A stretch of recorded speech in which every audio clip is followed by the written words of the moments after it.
Hello and welcome to another update video about AVAX. So AVAX is currently here, doing pretty much what we expected. It is currently getting closer and closer again to that target area for the wave 2.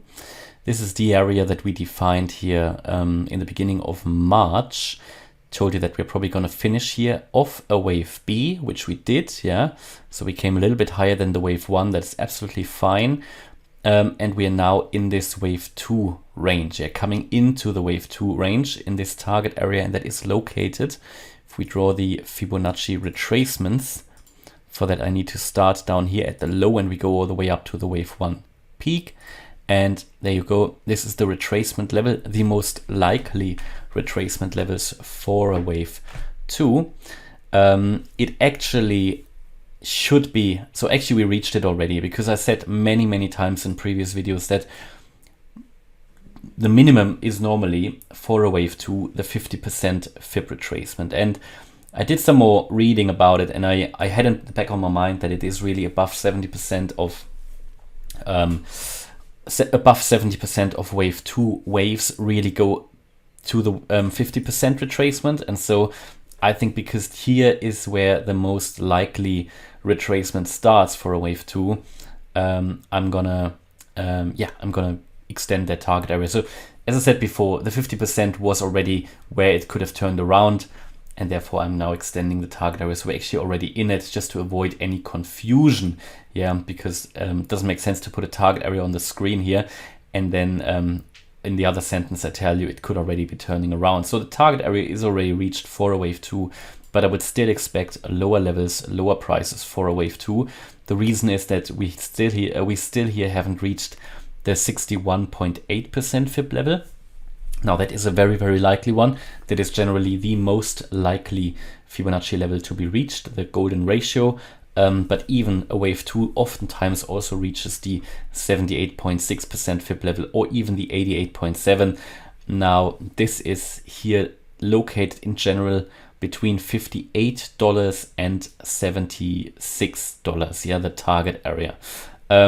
So we've come into it, but I would expect even lower prices. The other reason is that we've obviously come already into it. So it's not that we found a strong reaction to the 50% fib level. No, we've actually come below it, and we are now sort of here in the middle of nowhere and are on our way to the $70 level, which is the 61.8% fib level. On top of that, what we've seen here is this wave B. So we have the wave A low here at around $64. This is the wave B, an overshooting wave B. And what we could be forming here is a running flat, where the wave C low will be above the wave A.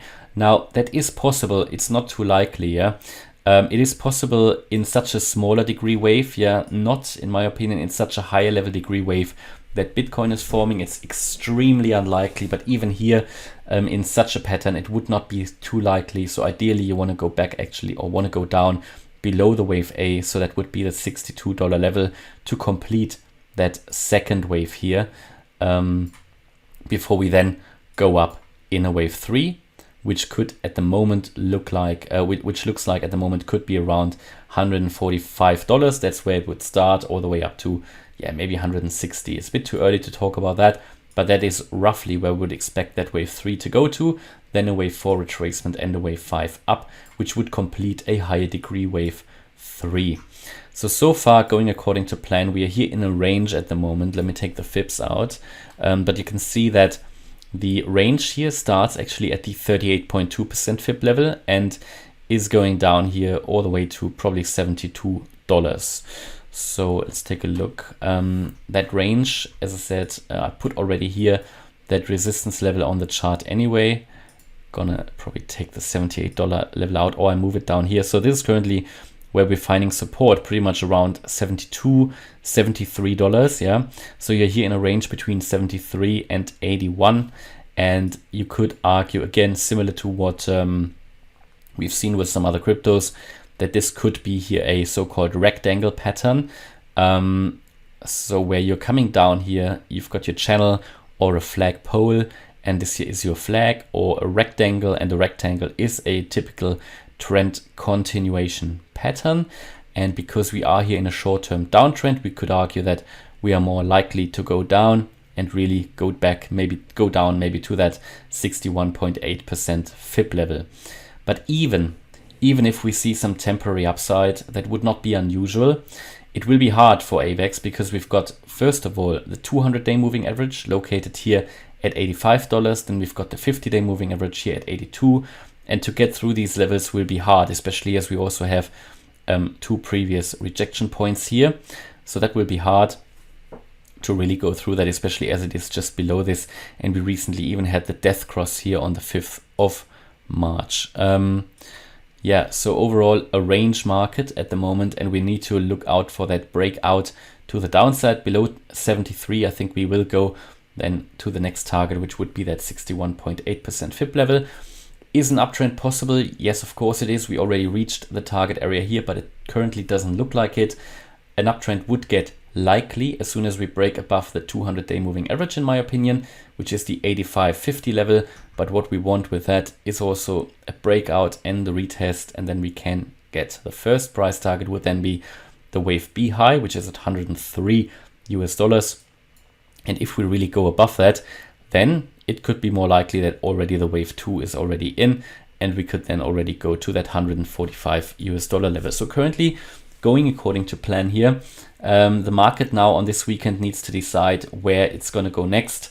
My view is, and it has to be because we are in a trend continuation pattern and we are in a downtrend here, as you can see, at least a short-term downtrend in a wave 2, that there is a likelihood we go down and we break down below that $73 level.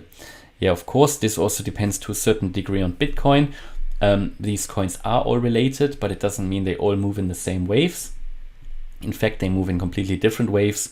AVAX is in a sense decoupled from Bitcoin to a degree, yeah. And also, for example, Terra Luna is in a sense decoupled from Bitcoin. Of course, they react to Bitcoin going up. Then you will normally see AVAX performing well as well, but in different percentages and in different waves with different Fibonacci targets, yeah. This is the same as if you look at the tech market. You've got the Nasdaq or whatever, and then you've got certain stocks and shares in there. They are to a degree all related, but they move in completely different waves as well. So you can compare that. So do we really ever get a complete decoupling? Maybe, but it will take time. Now, in addition to that, we can draw a trend line here. And this is probably why we find here some temporary support. So looking at the bigger picture, you can draw a larger trend line here as a range. Now again, that is similar to what currently Ethereum is doing, currently Bitcoin is doing. We are in some kind of a range, and it is a pretty huge range. So, you know, that is why I said, only if we really break above that wave B high, we can be more certain that we really go up.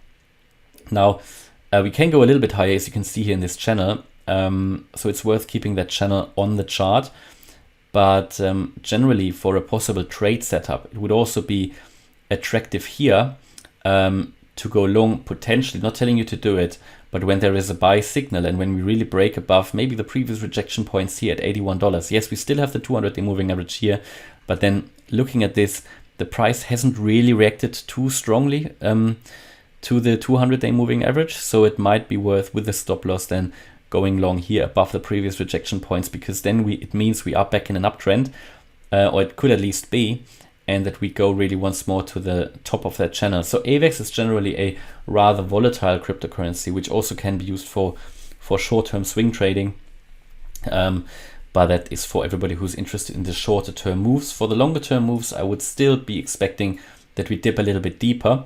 But as I said, we've already reached the typical retracement level, yeah, with a high likelihood here, the 50% FIB retracement, and we could, especially as we are now on this ascending trend line, turn around here at any point and move again to the top of that channel, which is above $100, which is quite a lot of profit actually, because it can happen quickly, around 40% roughly, yeah, from down here. But even when you should you wait for a breakout, that could still be here a 30%, 27 to 30% maybe. Okay, and that is my view about AVAX. Hopefully you liked the update. If you did, please hit the like button, leave a comment and subscribe. And if you really like the content, then check out the channel membership. Thanks a lot for watching. Bye-bye.